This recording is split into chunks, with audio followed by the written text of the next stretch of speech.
Welcome to the news. ముందుగా headlines.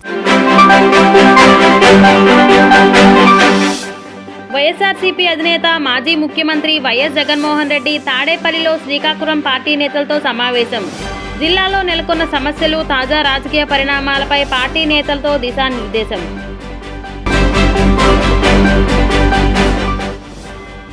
TDP కార్యకర్త ఆత్మహత్యకు తనకు పార్టీకి ఎటువంటి సంబంధం లేదని, పాత్రికేయులు నిజానిజాలు తెలుసుకొని వార్తలు రాయాలని అన్న వైసీపీ కార్యకర్త ఎమ్మెల్సీ తలసీల రఘురాం.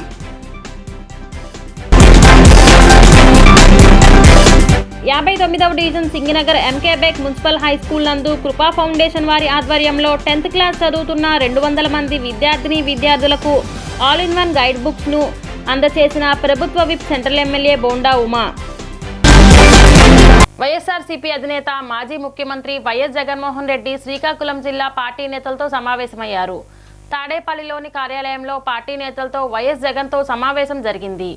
ఈ సమావేశంలో మాజీ మంత్రి ధర్మాన కృష్ణదాస్, మాజీ ఎమ్మెల్యేలు కళావతి, రెడ్డి, శాంతి, జెడ్పీటీసీలు, మున్సిపల్ చైర్పర్సన్లు పాల్గొన్నారు. ఈ సందర్భంగా జిల్లాలో నెలకొన్న సమస్యలు, తాజా రాజకీయ పరిణామాలపై చర్చించారు. ఇదే సమయంలో భవిష్యత్ కార్యాచరణపై పార్టీ నేతలకు వైఎస్ జగన్ దిశానిర్దేశం చేయనున్నారు.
విజయవాడ రూరల్ మండలం గొల్లపూడి గ్రామంలో గురువారం సాయంత్రం ఎమ్మెల్సీ తలసీల రఘురాం వైసీపీ కార్యాలయంలో మీడియాతో మాట్లాడారు. 15 రోజుల క్రితం టీడీపీ కార్యకర్త ఆత్మహత్య విషయంపై తనపై వస్తున్న ఆరోపణలను ఆయన కొట్టివేశారు. టీడీపీకి చెందిన కార్యకర్త ఆత్మహత్య విషయంపై సిపికి ఎటువంటి సంబంధం లేదని అన్నారు. పాత్రికేయులు కూడా నిజానిజాలు తెలుసుకొని వార్తలు రాయాలని కోరారు. గొల్లపూడిలో గత 15 రోజుల క్రితం ఒక తెలుగుదేశం కార్యకర్త ఆత్మహత్య చేసుకుంటే దానికి నేను కారణం అని చెప్పి, వైసీపీ పార్టీ కారణం అని చెప్పి ఆరోపణలు చేస్తా ఉన్నారు. ఈరోజు నేను దినపత్రికల్లో చూశా. ముందుగా చనిపోయిన అతను తెలుగుదేశం పార్టీకి చెందిన అతను 25-30 కోట్ల పైన జనాలకు ఇవ్వాలి. వాళ్ళంతా కూడా తెలుగుదేశం పార్టీ కార్యకర్తలే. తెలుగుదేశం పార్టీకి మొదటి నుంచి తెలుగుదేశం పార్టీని అంటిపెట్టుకున్న కుటుంబాలు అవన్నీ కూడా వాళ్ళకున్న తగాదాల్లో అతను రిమాండ్కి వెళ్లి దాన్ని వైసీపీ మీద ఆపాదించడం మంచి పద్ధతి కాదు. ఈ దీంట్లో డబ్బులు ఇవ్వాల్సిన వాళ్ళు వైసీపీ వాళ్ళు కాదు, లబ్ధి పొందిన వాళ్ళు వైసీపీ వాళ్ళు కాదు. ఎక్కడా కూడా మాకు దీంట్లో ఆవగించైన సంబంధం లేదు. దీనికి ఎటువంటి ఎంక్వైరీలైనా చేసుకోవచ్చు. దీని మీద ఇదే కాకుండా నా మీద ఎటువంటి ఎంక్వైరీలు చేసుకునే ఇబ్బంది లేదు. ఎక్కడా కూడా ఎవరి దగ్గర ₹1 తీసుకోలేదు. నా డబ్బులు ఖర్చు పెట్టాను తప్ప గ్రామంలో మీరు ఎవరిని అడిగినా కూడా చెప్తారు. కేవలం అతను చనిపోయేటప్పుడు ఒక వీడియో కూడా చేశాడు. దాంట్లో కూడా అతని చావుకు కారణం గ్రామ తెలుగుదేశం నాయకులే అని చెప్పి అతను పరోక్షంగా చెప్పడం జరిగింది. ఆ డబ్బులు ఇవ్వాల్సింది తెలుగుదేశం వాళ్లే, తీసుకుందే తెలుగుదేశం వాళ్లే, అతని చావు కూడా కారణం వాళ్లే. ఈ దిశగా ఖచ్చితమైన ఎంక్వైరీ జరగాలని చెప్పి కోరుకుంటున్నాం.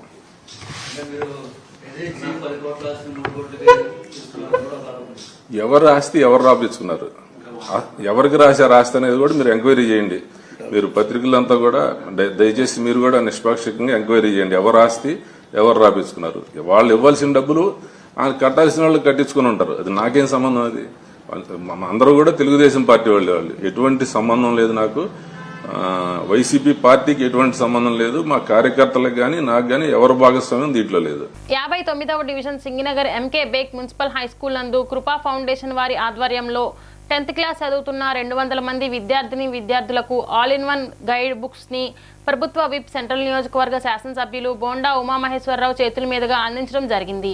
ఈ సందర్భంగా బోండా ఉమా మాట్లాడుతూ విద్యార్థులకు పరిజ్ఞానం మరింతగా పెంపొందించే విధంగా ప్రపంచంలో జరుగుతున్నటువంటి పోటీతత్వాన్ని తట్టుకొని వారిలో ఉన్నటువంటి ప్రతిభ సృజనాత్మక శక్తిని మరింత పెంపొందించడానికి స్టడీ మెటీరియల్ బుక్లను ఎన్డీఏ కూటమి ప్రభుత్వం అందిస్తుందని ఆయన చెప్పారు.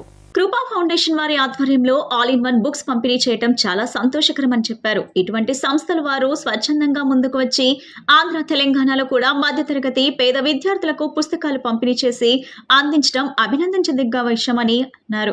10వ తరగతి పరీక్షల్లో విద్యార్థులు 100% ఉత్తీర్ణత సాధించి నియోజకవర్గానికి ఉపాధ్యాయులకు తల్లిదండ్రులకు మంచి పేరును తీసుకురావాలని, విద్యార్థులకు ఎటువంటి సమస్య వచ్చినా తన దృష్టికి తీసుకుని రావాలని, విద్యార్థులు ఎటువంటి ఆలోచనలు పెట్టుకోకుండా చక్కగా చదువుకోవాలని సూచించారు. మొన్న జరిగిన అఖిల భారత హ్యాండ్ రైటింగ్ అండ్ కాలిగ్రఫీ పోటీల్లో 11,624 మందిలో 2 తెలుగు రాష్ట్రాల్లో 3rd ప్లేస్ సాధించిన డి ధరణి ప్రియాకు మెడల్ వేసి సత్కరించి ఇటువంటి ఎన్నో మోడల్స్ ఇంకా సాధించి దేశానికి రాష్ట్రానికి మంచి పేరును తీసుకురావాలని బోండా ఉమా విద్యార్థులకు తెలియజేశారు. ఈ కార్యక్రమంలో టీడీపీ రాష్ట్ర కార్యదర్శి నవనీతం సాంబశివరావు, ఎంకే బేగ్ స్కూల్ ఉపాధ్యాయులు పరసా వెంకటేశ్వరరావు, రవీంద్ర, తెలుగుదేశం పార్టీ డివిజన్ అధ్యక్షులు Rajana Bangaru Naidu, Maraka Srinivasarao, SK Janvali, SK Parveen, Mahesh, SD Gousia, SK Gousia, Durgarao తదితరులు పాల్గొన్నారు.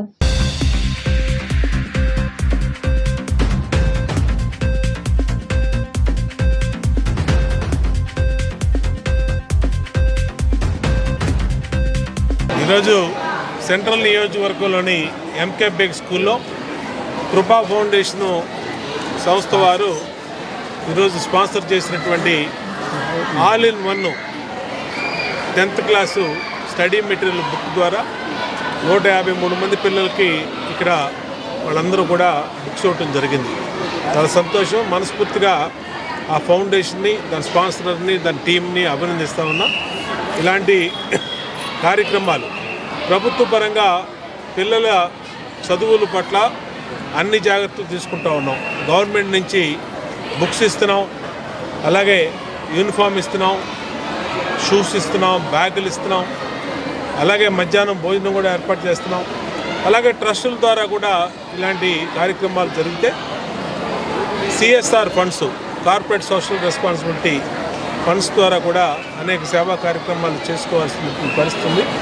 పెద్ద పెద్ద సంస్థలన్నింటినీ కూడా ఇలాంటి సింగనగర్ ప్రాంతంలో మధ్యతరగతి, పేద, నిరుపేద, బీసీ, ఎస్సీ, మైనార్టీ నివసించే ఈ ప్రాంతాల్లో పెద్ద ఎత్తున ముందుకు వచ్చి సిఎస్ఆర్ నిధులను అలాగే దాతలందరూ కూడా పిల్లలకి సహాయంగా అండగా నిలబడాలని కోరుకుంటా ఉన్నా.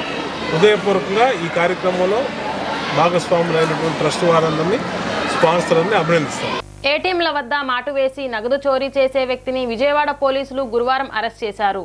సౌత్ జోన్ ఏసీపీ బంగారాజు వివరాల మేరకు విజయవాడ వాంబే కాలనీకి చెందిన సురేష్ బాబు అనే వ్యక్తి చెడు వ్యసనాలకు బానిసై ఏటీఎంల వద్ద మాటు వేసేవాడని, వృద్ధుల వద్ద నుంచి కార్డులు దొంగిలించి నగదు చోరీ చేస్తున్నాడన్నారు. అతనికి అదుపులోకి తీసుకొని 78 ఏటీఎం కార్డులు, 2 లక్షల రూపాయల నగదును స్వాధీనం చేసుకున్నామని చెప్పారు.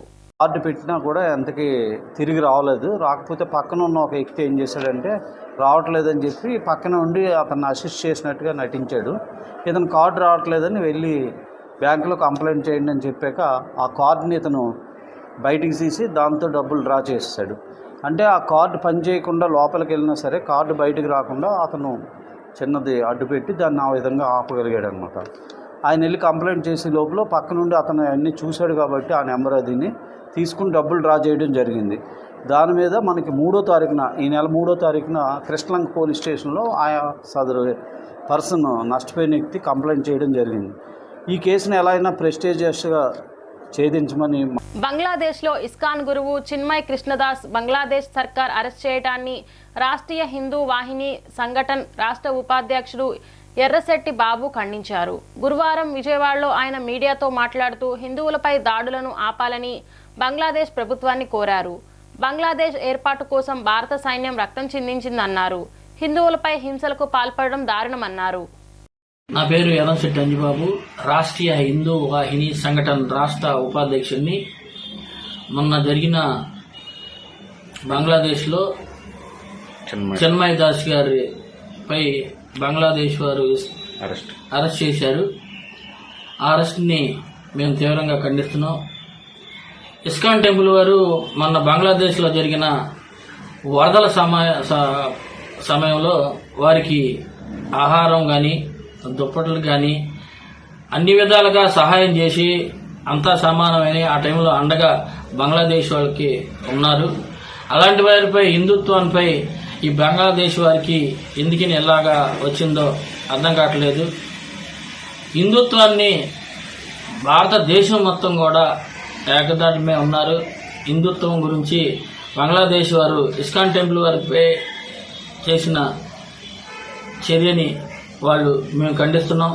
అమృత్ భారత్ స్టేషన్ పథకంలో భాగంగా గుణదల రైల్వే స్టేషన్ను అంతర్జాతీయ స్థాయిలో తీర్చిదిద్దుతామని ఏడీఆర్ఎంపీఈ ఎడ్విన్ తెలిపారు. ఎయిర్పోర్ట్ తరహాలో విజయవాడ డివిజన్లోని 22 స్టేషన్లను అభివృద్ధి చేస్తున్నామని చెప్పారు.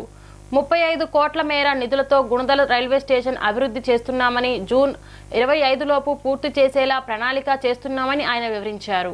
అమృత్ భారత్ స్టేషన్ పథకంలో భాగంగా గుణదల రైల్వే స్టేషన్ లో పునరాభివృద్ధి పనులు వేగంగా జరుగుతున్నాయి. విజయవాడ ప్రధాన రైల్వే స్టేషన్ పై శాటిలైట్ స్టేషన్ గా సేవలందించడం ద్వారా ఒత్తిడిని తగ్గించేందుకు 35 కోట్ల నిధులతో స్టేషన్ ను పునరుద్ధరిస్తున్నారన్నారు. పనుల పురోగతిని రైల్వే అధికారులు మీడియాకు వివరించారు. ADRM PE Edwin, Gatishakti deputy chief engineer PV Ramanarao మాట్లాడుతూ అమృత్ భారత్ స్టేషన్ పథకంలో భాగంగా గుణదల రైల్వే స్టేషన్ ను సాఫ్ట్ గ్రేడ్ అప్ గ్రేడ్ స్టేషన్లు చేస్తున్నట్లు తెలిపారు. ప్రస్తుతం గుణదలలో ఒకే ప్లాట్ఫామ్ ఉందని, రీడెవలప్మెంట్ పథకం కింద 3 ప్లాట్ఫామ్లు నిర్మిస్తున్నామని చెప్పారు. గుణదల స్టేషన్ ను శాటిలైట్ స్టేషన్ గా ఎక్స్ప్రెస్ సూపర్ ఫాస్ట్ రైళ్లకు హాల్ట్లు కలిగి ఉండటం వల్ల ప్రయాణం మరింత సౌకర్యవంతంగా ఉంటుందని సూచించారు. ప్లాట్ఫామ్లు పైకప్పుల నిర్మాణం పూర్తయింది మరియు ఫుట్ బ్రిడ్జ్ పనులు కొనసాగుతున్నాయన్నారు. గుణదల రైల్వే స్టేషన్ ను అభివృద్ధి చేయడం వల్ల రద్దీగా ఉండే విజయవాడ మెయిన్ స్టేషన్ కు అవసరమైన ఉపశమనం లభిస్తుందన్నారు. స్టేషన్ లో ప్రయాణికుల కోసం ఏసీ మరియు నాన్ ఏసీ రెస్ట్ రూమ్లు అందుబాటులోకి తీసుకొస్తామని చెప్పారు.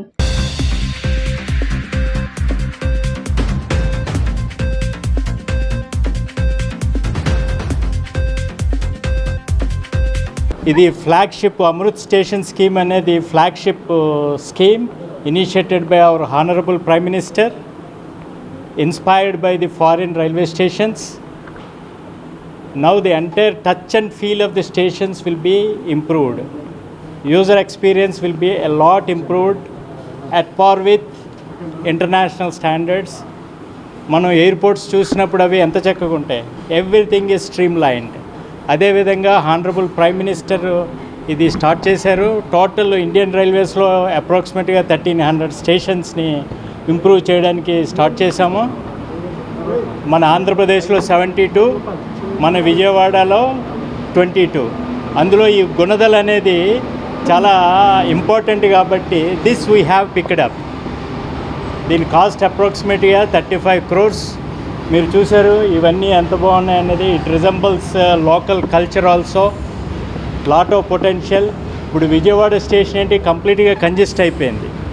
So in future days we want to divert the trains so that Vijayawada నుంచి more trains we can start. మనం ఇప్పుడు గుణదల స్టేషన్లో ఉన్నాము. ఇది అమృత్ భారత్ స్టేషన్లో ఎంపికైన స్టేషన్ ఇది. దీనిలో మనము ప్రధానంగా platform surface improvement, full length of ప్లాట్ఫామ్కి సిఓపిలు డెవలప్ చేస్తున్నాము.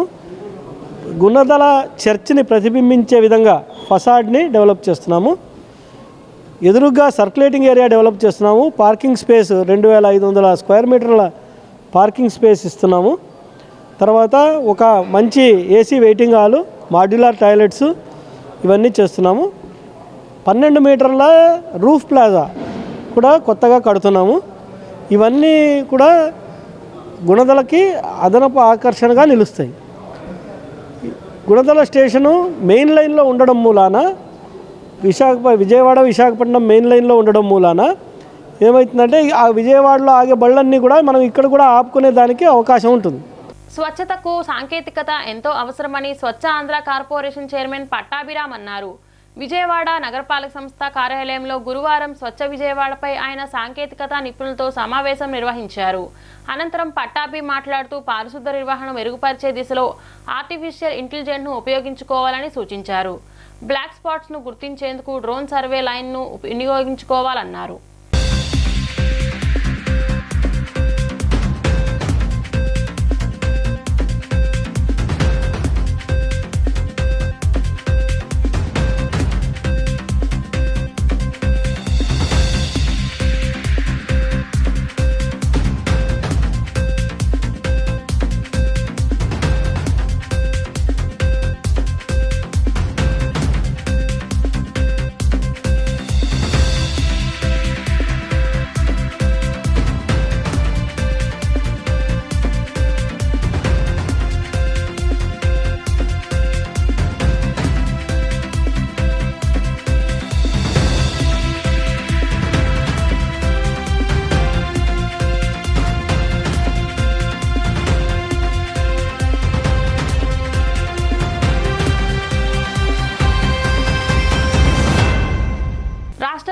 ముఖ్యమంత్రి మార్గదర్శకాలకు అనుగుణంగా అత్యంత ప్రతిష్టాత్మకంగా విస్తృత ప్రజా ప్రయోజనాలను దృష్టిలో ఉంచుకొని ఈ నెల 6వ తేదీ నుంచి జనవరి 8 వరకు రెవెన్యూ సదస్సులు నిర్వహించనున్నట్లు జిల్లా కలెక్టర్ డాక్టర్ జి లక్ష్మీసా తెలిపారు. గురువారం కలెక్టరేట్ శ్రీ పింగళి వెంకయ్య సమావేశ మందిరంలో కలెక్టర్ లక్ష్మీసా ఆధ్వర్యంలో రెవెన్యూ సదస్సులపై ప్రజాప్రతినిధులు, అధికారులతో సమన్వయ సన్నద్ధత సమావేశం జరిగింది. ఈ సమావేశానికి జాయింట్ కలెక్టర్ డాక్టర్ నిధి మీనా, విజయవాడ సెంట్రల్, తిరువూరు శాసనసభ్యులు బోండామ మహేశ్వరరావు, కొలికపూడి శ్రీనివాసరావు, ప్రత్యేక అధికారులు, తహసీల్దార్లు తదితరులు హాజరయ్యారు. ప్రభుత్వ దార్శనికతకు అనుగుణంగా రెవెన్యూ సదస్సులను విజయవంతం చేసేందుకు సిద్ధమైన కార్యాచరణ ప్రణాళిక, ప్రజలకు అవగాహన కార్యక్రమాలు, వివిధ శాఖల అధికారుల ప్రత్యేక బృందాలు తదితరులపై సమావేశంలో చర్చించారు. అనంతరం కలెక్టర్ లక్ష్మీషా మీడియాతో మాట్లాడుతూ అధికారుల బృందాలే గ్రామాలను సందర్శించి ప్రజల వద్దకు వెళ్లి రెవెన్యూ భూ సమస్యలను తెలుసుకొని వీలైనంత త్వరగా పరిష్కరించే లక్ష్యంతో రెవెన్యూ సదస్సులు నిర్వహించడం జరుగుతుందని తెలిపారు. దీర్ఘకాలంగా అపరిష్కృతంగా ఉన్న సమస్యలకు, కోర్టు కేసులకు పరిష్కారం చూపేలా సదస్సులు నిర్వహించనున్నట్లు వివరించారు. ఇప్పటికే పరిష్కరించిన సమస్యలను కూడా ప్రజలకు వివరించి ఫీడ్బ్యాక్ తీసుకోవడం జరుగుతుందని, అవసరమైతే పునర్పరిశీలన చేయడం జరుగుతుందన్నారు. నిర్దేశ షెడ్యూల్ ప్రకారం తహసీల్దార్, రెవెన్యూ ఇన్స్పెక్టర్, వీఆర్ఓ, మండల సర్వేయర్, రిజిస్ట్రేషన్ డిపార్ట్మెంట్ ప్రతినిధితో పాటు అవసరం మేరకు అటవీ, దేవాదాయ శాఖల అధికారులు కూడా గ్రామానికి వెళ్తారన్నారు. ఏ రోజు ఏ గ్రామంలో సదస్సు జరుగుతుందనే విషయాన్ని గ్రామ పంచాయతీ, టామ్ కరపత్రాలు తదితరుల ద్వారా ముందే తెలియజేయడం జరుగుతుందన్నారు. అన్ని పిటిషన్లను ఆన్లైన్లో రిజిస్టర్ చేసి నిర్దేశిత సమయంలోగా పరిష్కరించడం జరుగుతుందన్నారు. సదస్సులను అత్యంత పకడ్బందీగా నిర్వహించి జిల్లాకు మంచి పేరు తెచ్చేందుకు ప్రజాప్రతినిధుల సహకారంతో అధికార యంత్రాంగం కృషి చేస్తుందని కలెక్టర్ లక్ష్మీషా తెలిపారు. విజయవాడ సెంట్రల్ ఎమ్మెల్యే బోండామ మహేశ్వరరావు మాట్లాడుతూ ప్రజల భూ సమస్యలకు సత్వర పరిష్కారం చూపే లక్ష్యంతో కూటమి ప్రభుత్వం రెవెన్యూ సదస్సులు నిర్వహించడం జరుగుతుందని, ఇదో గొప్ప కార్యక్రమని పేర్కొన్నారు. ఈ సదస్సుల నిర్వహణకు ప్రభుత్వం స్పష్టమైన విధి విధానాలను ఖరారు చేసిందని, సదస్సులను ప్రజలు సద్వినియోగం చేసుకోవాలని సూచించారు. గతంలో రీసర్వే పేరిట జరిగిన కార్యక్రమంలో కొన్ని కొత్త సమస్యలు ఎదురై ప్రజలు ఇబ్బందులు పడుతున్నారని, వాటికి కూడా ఈ సదస్సులో పరిష్కారం లభిస్తుందన్నారు. ఈ సమావేశంలో డిఆర్ఓ ఎం లక్ష్మీ నరసింహం, విజయవాడ, తిరువూరు, నందిగామ ఆర్డీఓలు Kavuri Chaitanya, K Madhuri, K Balakrishna, DRDA PD K Srinivasarao, ప్రత్యేక అధికారులు తదితరులు హాజరయ్యారు. ఎన్టీఆర్ జిల్లాలో డిసెంబర్ 6వ తారీఖు నుంచి జనవరి 8వ తారీఖు వరకు గ్రామ స్థాయిలో రెవెన్యూ సదస్సులు నిర్వహించడం జరుగుతుంది. ఈ భాగంగా ఈరోజు జిల్లా యంత్రాంగం అందరికీ, అలాగే ప్రజాప్రతినిధులందరినీ పిలిపించి కన్వర్జెన్స్ మీటింగ్ పెట్టడం జరిగింది. సో ముఖ్యంగా గౌరవ సీఎం గారి ఆదేశాల మేరకు ఈ రెవెన్యూ సదస్సులు ప్రతి గ్రామాల్లో జరిపి అక్కడ ఉన్న revenue related, land related issues అయితే ఉన్నాయో అవన్నీ వన్స్ ఫర్ ఎవర్ రిజాల్వ్ చేయడానికి. కొన్ని లాంగ్ స్టాండింగ్ ఇష్యూస్ ఉన్నాయి, కొన్ని కోర్టు కేసు ఉన్నాయి, కొన్ని కొత్త ఇష్యూస్ ఉన్నాయి. సో ఇవి ఏ ఇష్యూస్ ఉన్నా కూడా వాళ్ళ దగ్గరికి వెళ్ళి గ్రామంలో వాళ్ళ ముందు విని అవసరమైతే జాయింట్గా దాన్ని అక్కడే సర్వే చేసి వాళ్ళ ముందు సో పక్కడబందిగా ఇది రిజాల్వ్ చేయాలనేది లక్ష్యంతో దీన్ని చేయగలుగుతున్నాము. ప్రతి గ్రామాల్లో morning to evening tahsildar, deputy tahsildar, revenue inspector, ఇతర డిపార్ట్మెంట్స్ అయితే రెవెన్యూ, ఫారెస్ట్ ఉంటే ఫారెస్ట్ డిపార్ట్మెంట్, ఎండోమెంట్ డిపార్ట్మెంట్ వీళ్ళందరూ అక్కడ ఉండి, ఈవెన్ రిజిస్ట్రేషన్ డిపార్ట్మెంట్ వాళ్ళు కూడా సో ఇష్యూస్ ఏమన్నా కూడా అక్కడే ప్రజలకి తెలియజేస్తూ రిజాల్వ్ చేయాలి. ఇదే కాకుండా గ్రామానికి వెళ్తున్నప్పుడు సో అక్కడ ఉన్న ఇప్పుడు ఆ గ్రామంలో ఉన్న ఏమేమి ఇష్యూస్ ఉన్నాయి అంటే మనకు వచ్చేసి ఉంటాయి ఆ లిస్ట్స్. కూటమి ప్రభుత్వం ప్రజల కోసం, ప్రజల సమస్యల పరిష్కారం కోసం, భూ సమస్యల పరిష్కారం కోసం పెట్టినటువంటి గొప్ప కార్యక్రమం. దీన్ని గౌరవ కలెక్టర్ గారు ఎన్టీఆర్ జిల్లా, అలాగే జాయింట్ కలెక్టర్ గారి ఆధ్వర్యంలో ఈరోజు మరి కన్వర్జెన్సీ మీటింగ్ జరిగింది. దీని నుంచి రేపటి నుంచి జనవరి 8వ తారీఖు వరకు ప్రతి గ్రామంలో పెద్ద ఎత్తున భూ వివాదాలు లేనటువంటి గ్రామాలుగా తీర్చుకోవడానికి మరి అవకాశం కల్పిస్తుంది ప్రభుత్వం. దీన్ని ప్రజలు సద్వినియోగం చేసుకోవాలి. ఎక్కడికక్కడ ఇప్పుడే కలెక్టర్ గారు, ఇన్ఛార్జ్ మంత్రి అందరూ కూడా, ఎమ్మెల్యేలు అందరూ కూడా పాల్గొని దీంట్లో స్పష్టమైనటువంటి విధి విధానాలు ఖరారైన డైరెక్షన్స్ కూడా ఇచ్చారు. ఎంఆర్ఓలకి, విఆర్ఓలకి, ఆర్డీఓలకి అందరికీ కూడా ఎక్కడైతే అన్నెసరీగా భూ వివాదాలు ఉన్నాయో ఆ భూ వివాదాలన్నీ కూడా పరిష్కరించమని చెప్పడం జరిగింది. ఈ నెల 14 నుండి సాగునీటి సంఘాలకు ఎన్నికలు నిర్వహించనున్నట్లు రాష్ట్ర జలవనరుల శాఖ మంత్రి డాక్టర్ నిమ్మల రామానాయుడు తెలిపారు. గురువారం రాష్ట్ర సచివాలయం పబ్లిసిటీ సెల్లో ఆయన పాత్రికేయులతో మాట్లాడుతూ వ్యవసాయం, రైతాంగమే రాష్ట్రానికి ప్రాణం అనే ఉద్దేశంతో ప్రతి నీటి బొట్టును ఒడిసిపట్టి చివరి ఎకరం వరకు సాగునీరు అందించాలనే లక్ష్యంతో సాగునీటి సంఘాలను పునరుద్ధరించాలనే నిర్ణయాన్ని ప్రభుత్వం తీసుకోవటం జరిగిందన్నారు. సాగునీటి సంఘాలకు 3 అంచెల్లో ఎన్నికలు జరుగుతాయని, తొలి రోజు సాగునీటి సంఘాల అధ్యక్షులు, ఉపాధ్యక్షులను, రెండో రోజు డిస్ట్రిబ్యూషన్ కమిటీకు, మూడో రోజు ప్రాజెక్ట్ కమిటీలకు ఎన్నికలు నిర్వహించడం జరుగుతుందన్నారు. ఆంధ్రప్రదేశ్ రాష్ట్రంలో సాగునీటి సంఘాల ఆవశ్యకత, ప్రాధాన్యత మీ అందరికీ కూడా తెలుసున్నది. ఎందుకంటే విడిపోయినటువంటి యొక్క నవ్యాంధ్రప్రదేశ్ రాష్ట్రానికి వ్యవసాయం, రైతాంగం ఈవేళ అత్యంత ప్రాణం అనే విషయం కూడా గుర్తుపెట్టుకోవాల్సిన అవసరం ఉంది. ఇటువంటి స్థితిలో అటువంటి వ్యవసాయాన్ని రక్షించుకోవాలి, రైతాంగాన్ని కాపాడుకోవాలనేటువంటి ఆలోచనతోటి గతంలో తెలుగుదేశం ప్రభుత్వంలో మరి ఆ రోజు 2015లో మరి ఆఖరుగా ఈ ఆంధ్రప్రదేశ్ రాష్ట్రంలో సాగునీటి సంఘ ఎన్నికలు జరిగినటువంటి పరిస్థితి మీ అందరికీ తెలుసు. మరి తరువాత వచ్చినటువంటి వైఎస్ఆర్సీపీ ప్రభుత్వం 2020లో ఈ యొక్క సాగునీటి సంఘాలను రద్దు చేసినటువంటి పరిస్థితి కూడా ఒక్కసారి గుర్తు చేసుకోవాల్సిన అవసరం ఉంది. సాగునీటి సంఘాలని రద్దు చేయడం అని అంటే వ్యవసాయాన్ని రద్దు చేయడమే. సాగునీటి సంఘాలని రద్దు చేయడం అని అంటే రైతాంగాన్ని రద్దు చేయడమే, వ్యవసాయ శాఖను రద్దు చేయడమే అని చెప్పి ఈవేళ రాష్ట్ర రైతాంగం భావిస్తున్నటువంటి పరిస్థితి. ఎందుకంటే ఏదైతే ఈ యొక్క వ్యవసాయానికి సంబంధించి అత్యంత కీలకమైనటువంటి నీటిపారుదల సంఘానికి సంబంధించినటువంటి యొక్క సాగునీటి సంఘాలలో రైతుల ప్రాతినిధ్యం ఏదైతే ఉందో, రైతుల భాగస్వామ్యం ఏదైతే ఉందో, దానివల్లనే ఆ పనులన్నీ కూడా సక్రమంగా జరుగుతాయి, పర్యవేక్షణ ఉంటుంది, జవాబుదారీతనం ఉంటుంది. అందుకే సాగునీటి సంఘాలు రైతులకు అత్యంత మేలు జరుగుతాయని చెప్పి రైతులు భావిస్తున్నటువంటి తరుణంలో ఆ రోజు వైఎస్ఆర్సీపీ ప్రభుత్వం ఆ నీటి సంఘాలని రద్దు చేసినటువంటి పరిస్థితిని ఇవాళ రైతాంగం అంతా కూడా తీవ్రంగా మరి ఖండించడంతో స్వాతంత్ర ఉద్యమానికి ముందు, స్వాతంత్ర అనంతరం వారణాసిలోని సర్వసేవా సంఘం సంస్థ సామాన్య ప్రజలకు అనేక సేవా కార్యక్రమాలు నిర్వహిస్తుందని సర్వోదయ మండల్ ఆంధ్రప్రదేశ్ రాష్ట్ర అధ్యక్షులు నీలం రాంబాబు నాయుడు తెలిపారు. స్వాతంత్ర ఉద్యమకారులు ఆనవాళ్లను చెరిపేందుకు ఉత్తరప్రదేశ్ ప్రభుత్వం కుట్రతో సర్వసేవా సంఘం కాంప్లెక్స్ స్థలం ప్రభుత్వ స్థలం అని చెప్పి కూల్చివేసిందని ఆరోపించారు. స్వాతంత్రపు ఆనవాలను, మహనీయుల జ్ఞాపకాలను పరిరక్షించుకుందామనే నినాదంతో ఆంధ్రప్రదేశ్ సర్వోదయ మండల్ ఆధ్వర్యంలో జింకానా గ్రౌండ్ లో సామాజిక సత్యాగ్రహ దీక్ష కార్యక్రమం జరిగింది. ఈ కార్యక్రమంలో మండల్ నాయకులు హుస్సేన్, చంద్రపాల్, లత, రాంబాబు, గంగవరపు ప్రదీప్ దాస్ తదితరులు పాల్గొని మాట్లాడారు. వారణాసిలో 75 గాంధీజీ కలల సౌధాన్ని కూల్చేశారని వారు ఆరోపించారు. ఆచార్య వినోద భావ ఆశయ సాధనకై ఏర్పాటైన భూధన్ మూవ్మెంట్ ద్వారా పేదలకు భూములు పంచుతుందని అన్నారు. దేశవ్యాప్తంగా గాంధీవాదులంతా ఏకమై సత్యాగ్రహ దీక్షలు చేస్తుందని తెలిపారు. తమకు న్యాయం చేయాలని డిమాండ్ చేస్తూ 100 రోజుల సత్యాగ్రహ దీక్షకు సర్వసేవా సంఘం పిలుపునిచ్చిందన్నారు. సర్వసేవా సంఘం పిలుపు మేరకు ఆంధ్రప్రదేశ్ లో నేడు సత్యాగ్రహ దీక్షను చేపట్టామన్నారు. ఎన్డీఏ కూటమి ప్రభుత్వంలో కేంద్రంలో కీలక వ్యక్తిగా రాష్ట్ర మంత్రి చంద్రబాబు ఉన్నారన్నారు. వారణాసిలోని సర్వసేవా సంఘం కాంప్లెక్స్ కి సంబంధించిన స్థలాన్ని తిరిగి సంస్థకు అప్పగించేలా ముఖ్యమంత్రి చంద్రబాబు చర్యలు తీసుకోవాలని కోరారు. వందే మాతరం ఎక్కడికి వెళ్తుంది ఈ తరం? ఉత్తరప్రదేశ్లో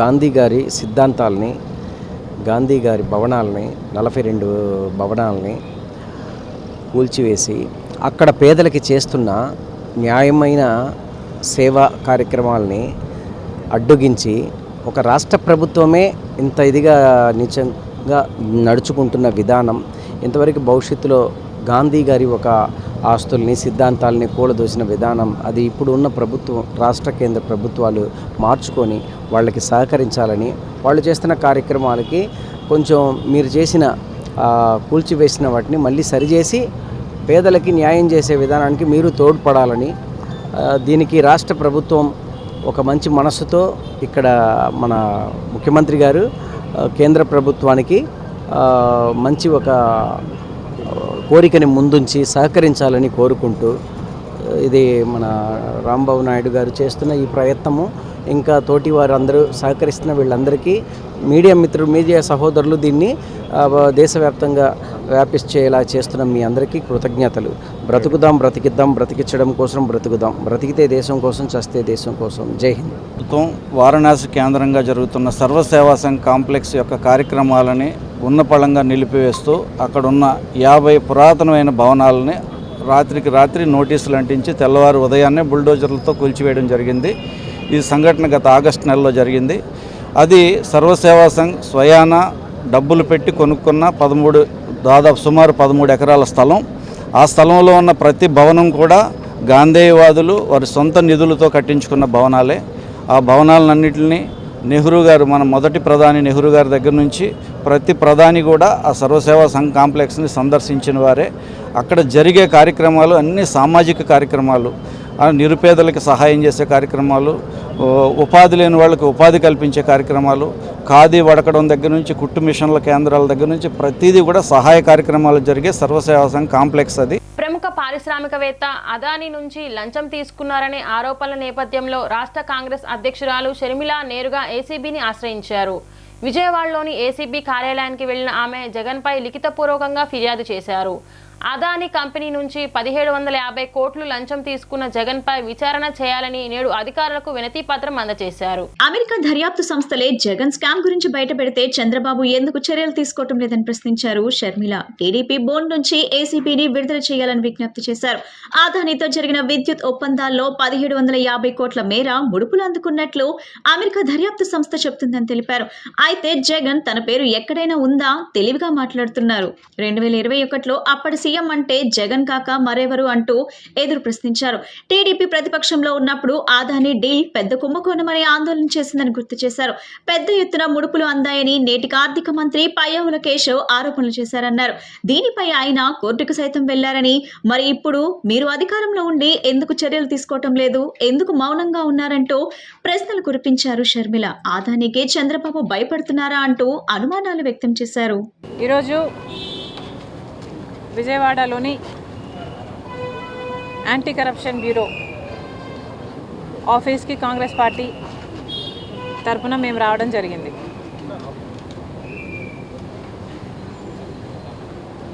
ఎందుకంటే ఇటీవల అదానీ గ్రీన్ ఆంధ్ర రాష్ట్రంలో 2021 సంవత్సరంలో చేసుకున్న సోలార్ పవర్ డీల్లో ఉన్న కరప్షన్ కోణాన్ని వెలుగులోకి తీసుకురావాలి అని మేము కోరడం జరిగింది.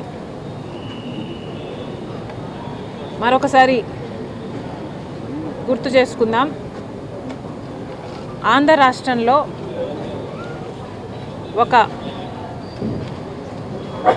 కరప్ట్ ఈవెంట్ జరిగితే 2021లో అది ఆంధ్ర రాష్ట్రంలో బయటపడలేదు, భారతదేశంలో బయటపడలేదు, ఎక్కడో అమెరికా దేశంలో United states federal bureau of ఇన్వెస్టిగేషన్లో ఆంధ్ర రాష్ట్రంలో కరప్షన్ జరిగింది. అదానీ అనే ఇండస్ట్రియలిస్టు ఆంధ్ర రాష్ట్ర ప్రభుత్వంతో ఒక పవర్ డీల్ చేసుకునే క్రమంలో ఆంధ్ర రాష్ట్ర ముఖ్యమంత్రి గారికి, అప్పటి ముఖ్యమంత్రి జగన్మోహన్ రెడ్డి గారికి 1750 కోట్ల రూపాయలు లంచం ఇచ్చారు అన్న విషయం ఎక్కడో అమెరికా దర్యాప్తు సంస్థలు బయటపెట్టాయి. దాంతో United states securities and exchange commission వీళ్ళ మీద కేసులు కూడా పెట్టారు. బులెటిన్ ముగించే ముందు ముఖ్యాంశాలు మరొకసారి. వైఎస్ఆర్సీపీ అధినేత మాజీ ముఖ్యమంత్రి వైఎస్ జగన్మోహన్ రెడ్డి తాడేపల్లిలో శ్రీకాకుళం పార్టీ నేతలతో సమావేశం. జిల్లాలో నెలకొన్న సమస్యలు, తాజా రాజకీయ పరిణామాలపై పార్టీ నేతలతో దిశానిర్దేశం.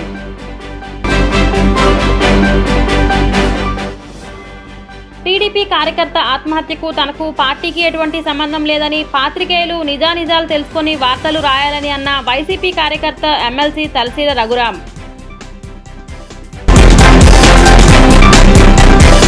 యాభై 59వ division Singinagar MK Baig municipal high school నందు కృపా ఫౌండేషన్ వారి ఆధ్వర్యంలో 10th క్లాస్ చదువుతున్న 200 మంది విద్యార్థులకు all in one guide books ను అందజేసిన ప్రభుత్వ whip central MLA Bonda Uma. The news కి సమాప్తం. మళ్ళీ నెక్స్ట్ బులెటిన్ లో కలుద్దాం.